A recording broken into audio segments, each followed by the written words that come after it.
Bueno, yo quiero invitarte a que abras tu Biblia en el formato que tengas, ¿vale? Si es en el iPad, si es en el móvil, en papel, no importa, importa que sea la palabra, ¿vale? Vamos a abrirla en el Evangelio de Juan, capítulo 20, versículos 30 y 31.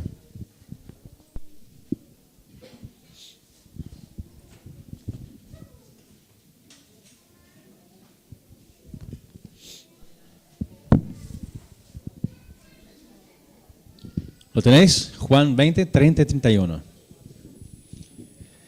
Dice lo siguiente: hizo además Jesús muchas otras señales o milagros en presencia de sus discípulos, las cuales no están escritas en este libro.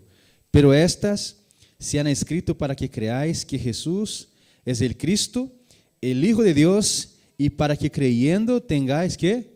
Vida en su nombre. Amén, ¿verdad? Mira, nosotros cuando leemos la Biblia, leemos la palabra, a veces o normalmente ignoramos que por detrás de cada libro, de cada capítulo, cada versículo, ¿no? Hay una historia, hay un contexto por el cual el autor escribió este libro. Y en el caso del libro de Juan, hay varias cosas curiosas. Por ejemplo, nosotros cuando hablamos los evangelios decimos, mira, Mateo, Marcos, Lucas y Juan. ¿Fue escrito así? ¿Fue escrito así? ¿Sí o no? No. ¿Sabes que el libro de Juan seguramente fue el último libro escrito de la Biblia? No fue Apocalipsis. Y Juan lo escribió en un momento en que la iglesia estaba pasando por una crisis. Era una necesidad de la iglesia que este evangelio fuera escrito. Y vamos a entender el porqué ahora y el porqué Juan escribió. Pero lo curioso es que Juan, que posiblemente cuando Jesús llamó a los discípulos para ser sus discípulos, era el más joven, ¿no? Y aquí este evangelio fue escrito entre el año 90 y el año 100 después de Cristo. Y era más o menos la edad que Juan tenía, ¿vale? Y aquí, entonces, como no tenemos el contexto de la Biblia o del libro cuando fue escrito aquí en la Biblia, aquí es donde entonces entra el papel de los historiadores, los teólogos, para ubicar el texto en el espacio y en el tiempo. Entonces vamos a ver qué es lo que pasó para que Juan escribiera este evangelio.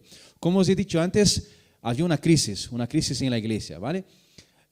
Pasar por crisis a nadie le gusta, ¿no? Yo creo que no. La crisis ha tocado a mucha gente aquí, no sé, los que vivís aquí desde antes del 2008. ¿Cuántos aquí?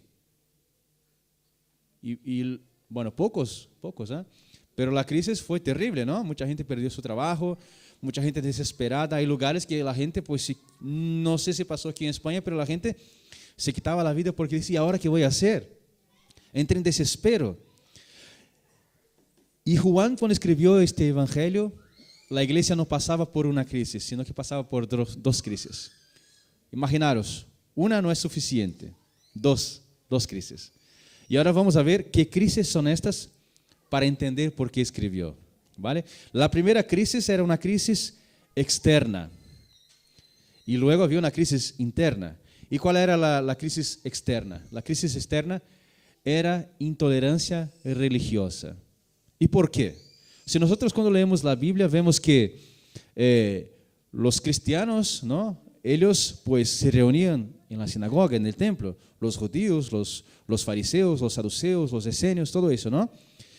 Esto fue hasta el año 70 antes de la destrucción de Jerusalén. Hasta entonces había una pluralidad religiosa. La gente no era intolerante, sino que la gente compartía espacios, la gente respetaba la creencia de los demás. Pero con la destrucción de Jerusalén, a partir del año 70, los grupos religiosos que había fueron desapareciendo. Las sectas, por ejemplo, los esenios, los saduceos desaparecieron y otros grupos religiosos que no se mencionan en la Biblia, pero en los libros de historia sí tenemos constancia. Y quedó solamente ¿quién? Los fariseos. Y los fariseos empezaron a ser intolerantes con las demás ramificaciones o ramas religiosas, inclusive o incluso con los cristianos.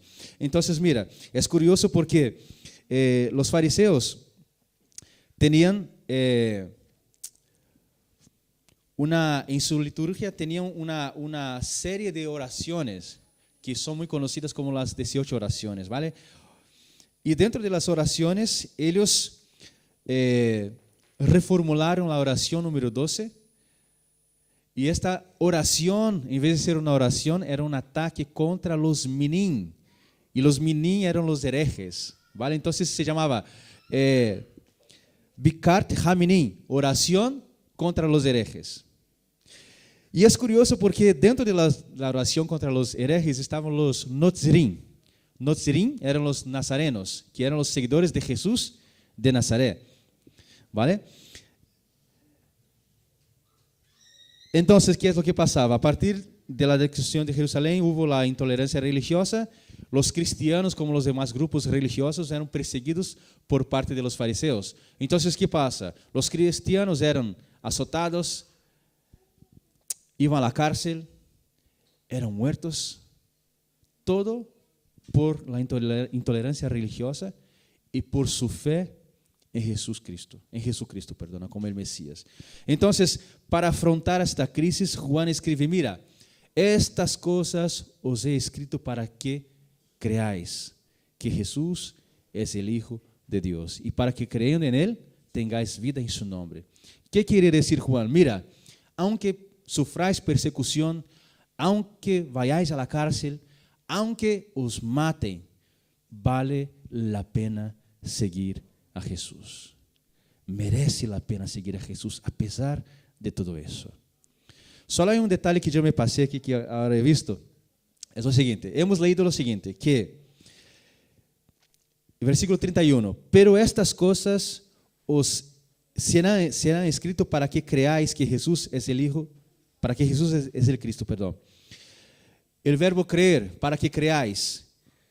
En el griego, en el original, el verbo creer está en un estado que sugiere una acción continua. Entonces, esa traducción, para que creáis, está un poco pobre, porque sería más rica si estuviera para que sigáis creyendo.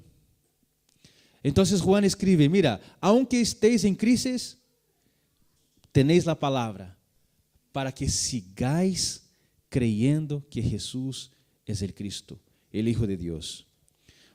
Un pequeño resumen, ¿vale? Un pequeño resumen de la crisis externa. Ahora vamos a la crisis interna, que era peor.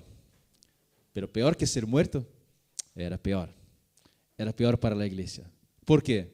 ¿Qué crisis era esta? Esta crisis era la inminente muerte de Juan. Pero ¿qué tiene que ver la muerte de Juan con una crisis? ¿No? Porque no murieron los demás discípulos. Murieron, ¿no? ¿Y hubo una crisis en la iglesia por esto? No. Pero sí la muerte de Juan, aunque no estaba muerto porque escribió el libro, ¿vale? Era o significaba una gran crisis para la iglesia. Y ahora quiero que entendamos qué crisis era esta y por qué significaba una gran crisis, ¿vale? Vamos a leer. Capítulo 21, versículos 18 y 19. Bueno, antes de leerla, vamos a hacer lo siguiente, vamos a ubicarnos un poco aquí en el contexto. Bueno, antes de que pasara esto que vamos a leer ahora, los discípulos habían pasado toda la noche en alta mar, intentando pescar, y cuando regresaron, el relato dice que regresaron con las redes ¿qué? Vacías, ¿vale?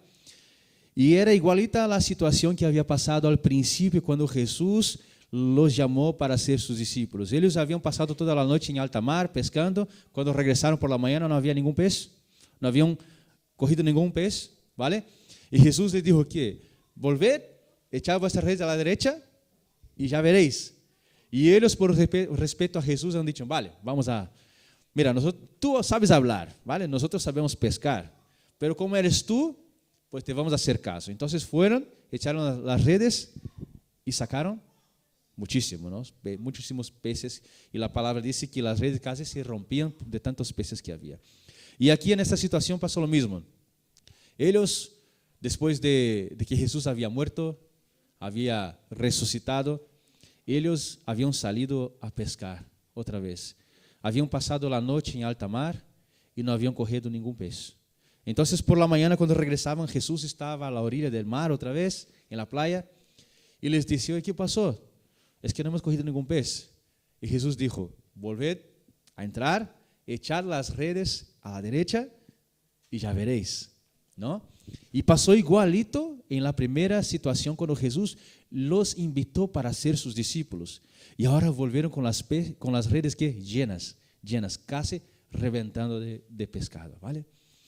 Y entonces Pedro, que había negado a Jesús antes de que Jesús fuera muerto, había visto a Jesús, pero no había hablado con él todavía. Y entonces estaba como así, como, hola Jesús, yo te negué, ¿no? Y Jesús estaba ahí, preparó el desayuno para los discípulos.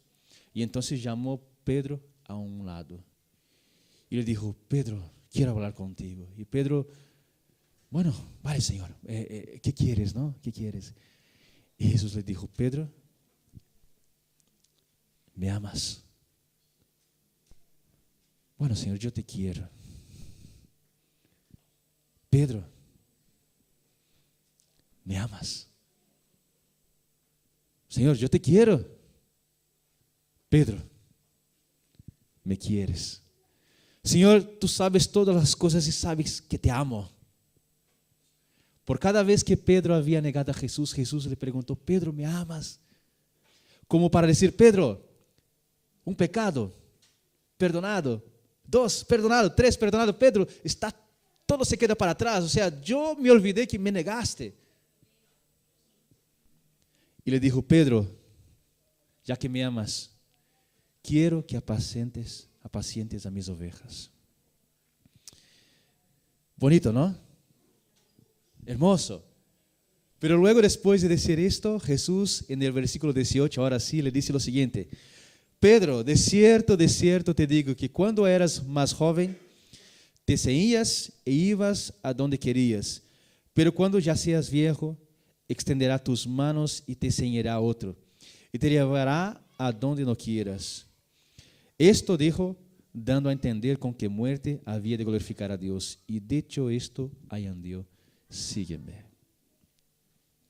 Imaginaros la situación. Brian, ¿me amas? Te quiero, Señor. Bueno, decir que no me ama, ¿eh? Qué mala, ¿eh? Brian, ¿me amas? Te quiero. Brian, ¿me quieres? Te amo. Apacienta mis ovejas. Ah, Señor, sí. Pero vas a morir. Vas a morir en una cruz, la muerte que nadie quiere morir. ¿Vale? Ahora sígueme. Es como cuando, Señor, ahora te he conocido, ahora mi vida va a cambiar. Oh, va a cambiar, ¿no? Señor, mira, antes no tenía a ti, ahora te tengo a ti, ahora tengo mis problemas, te voy a orar. Oh, Señor, escúchame. Sí, hijo, te voy a escuchar, pero no puedo hacer nada por ti ahora mismo. Pero aún así, sígueme. ¿Ya pasó contigo eso? Que tú oras y parece que nada sucede. O por lo menos no sucede como esperabas. ¿Sabéis? Pedro, cuando escuchó aquello, apacienta mis ovejas. Ah, Señor, sí, pero vas a morir. Pero sígueme, aún así. Pedro, yo creo que se quedó sin reacción, sin saber qué hacer, se quedó frustrado. A ver, yo no entendí. Apacienta as mis ovejas, pero voy a morir en la cruz. Pedro se quedó sin saber qué hacer, sin cómo reaccionar, se quedó fuera de lugar, se quedó desubicado, se quedó como si se lo hubiera quitado del suelo, de los pies.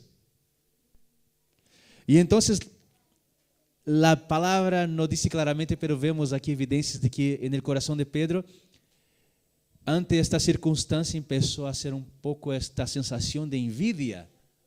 ¿Envidia por qué? Vamos a seguir leyendo. Después de que Jesús le dijera, sígueme, versículo 20.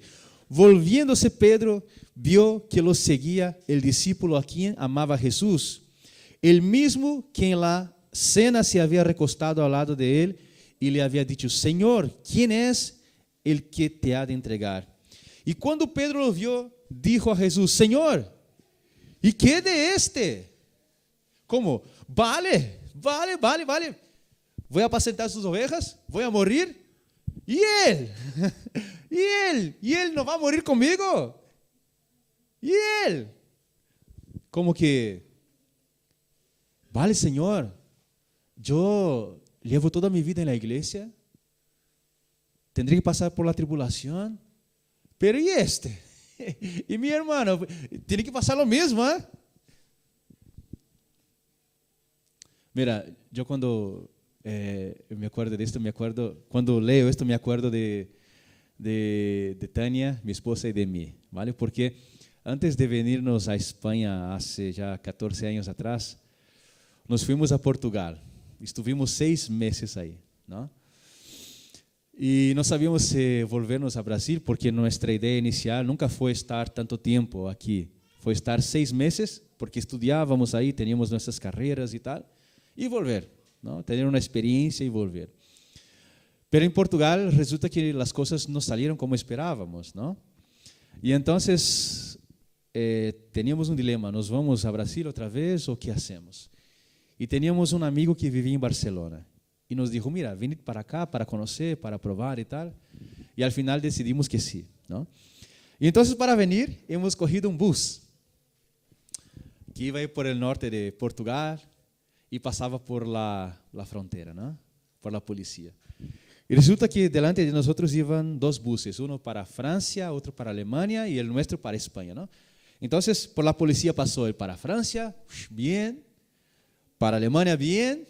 Pero cuando iba a pasar para España, digo, ay, Señor. Y entonces entra el policía, ¿no? Y no teníamos papeles. Entra el policía, pide el pasaporte a todos, se lo piden a Tania, pero lo miran y se le entrega y ya está. Y a mí y el mío, lo abren, lo miran. Tú no puedes entrar, ¿eh? Tú estás hace mucho tiempo aquí. ¿A qué vienes? Digo, de vacaciones. De vacaciones y cargaba en una bolsa una tele, ¿no? Una tele para mirar películas, ¿no? De vacaciones. Es que me gustan las películas. Y entonces me dice, tú tienes que bajar. Y yo cuando vi que me mandó bajar y Tania no, digo, ella también. Ella también. Porque está como yo. Claro, no le iba a dejar venir sola sin saber el idioma y no sabía qué iba a pasar a mí. No, digo, ella también. Y al final estamos aquí, gracias a Dios.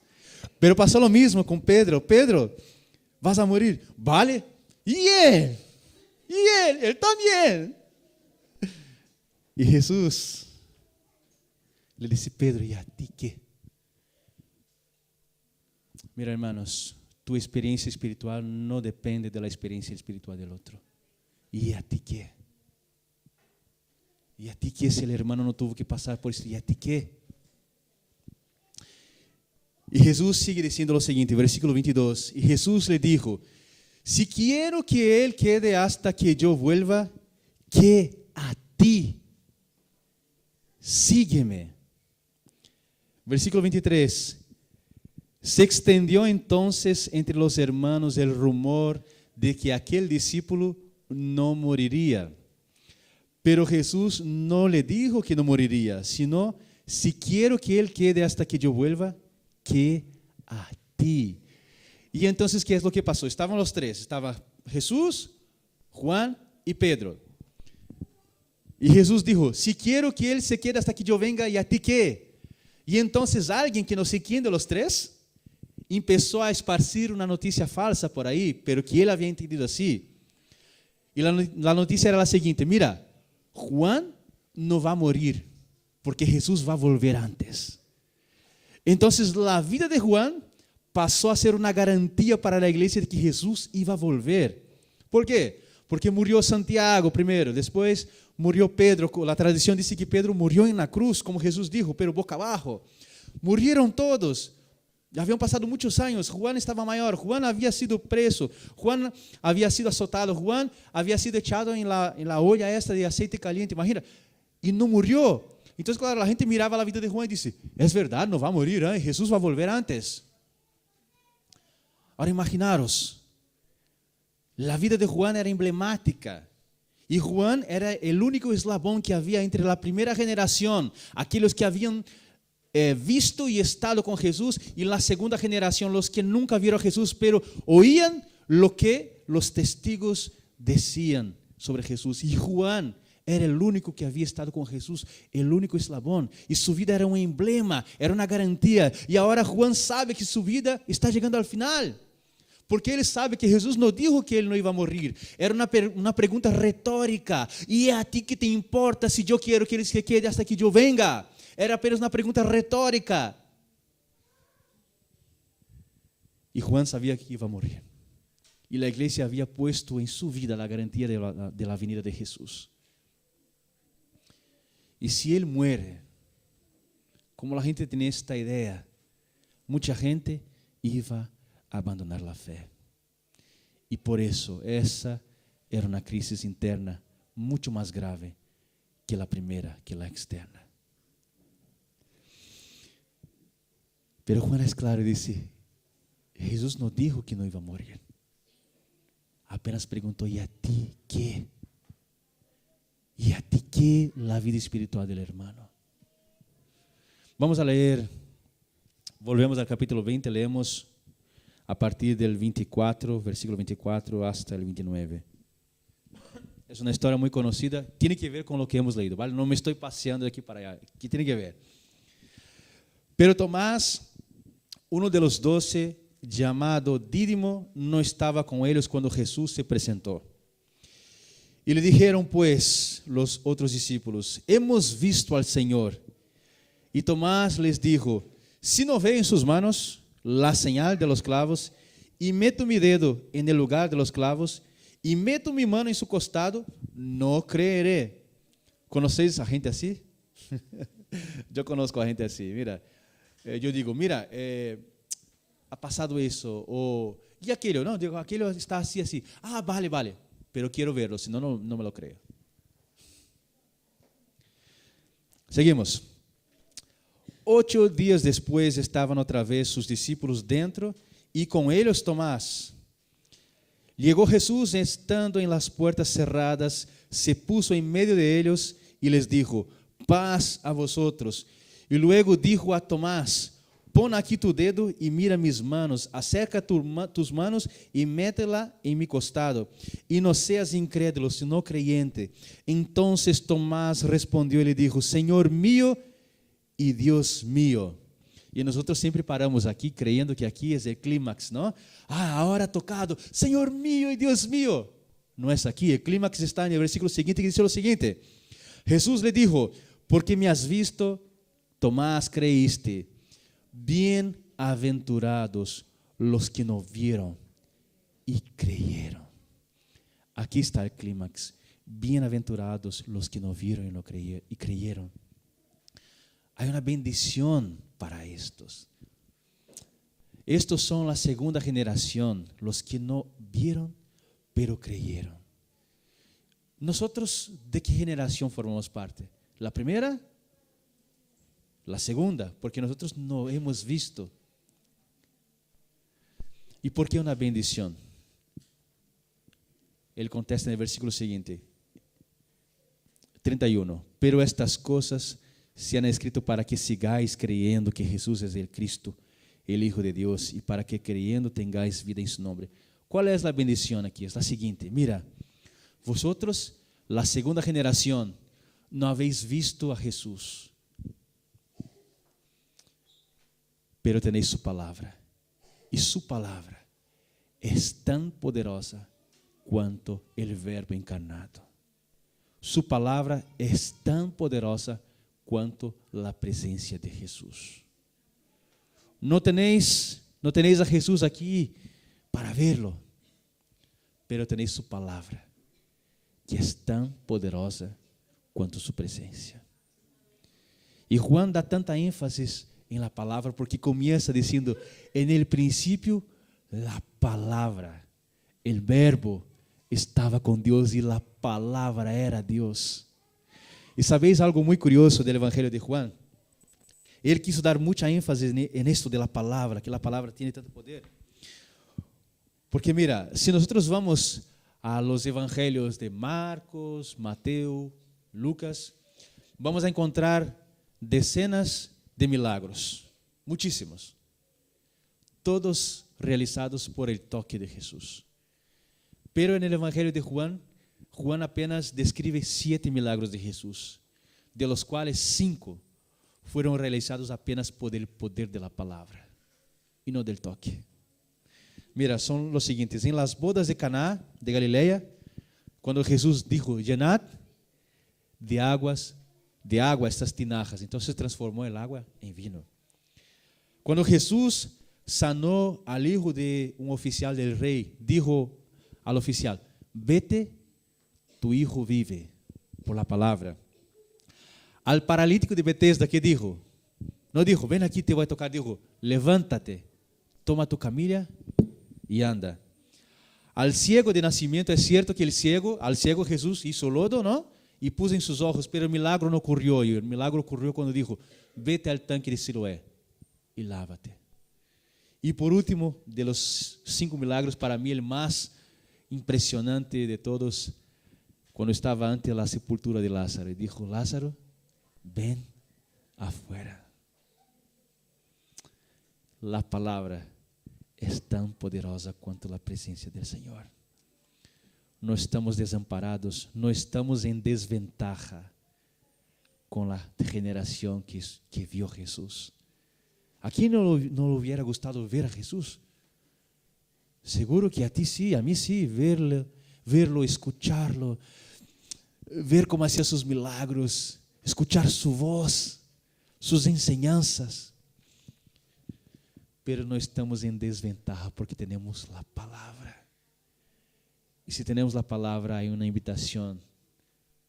Escudriñala, búscala, léela, porque son palabras vivas y eficaces. No me digas que tienes fe si no lees la palabra, porque no hay manera de tener fe si no está enraizada en la palabra. Entonces yo quiero invitarte en esta mañana, busca la palabra, vive la palabra y anda en presencia de la palabra, porque la palabra es el mismo Jesús. No podemos verlo, no podemos sentirlo, pero podemos estar seguros de que su palabra es viva y eficaz y que aquí hay una esperanza viva para cada uno de nosotros. Que el Señor nos bendiga. Eu quero invitar-os a que os pongais de pé e vamos a hacer uma oração.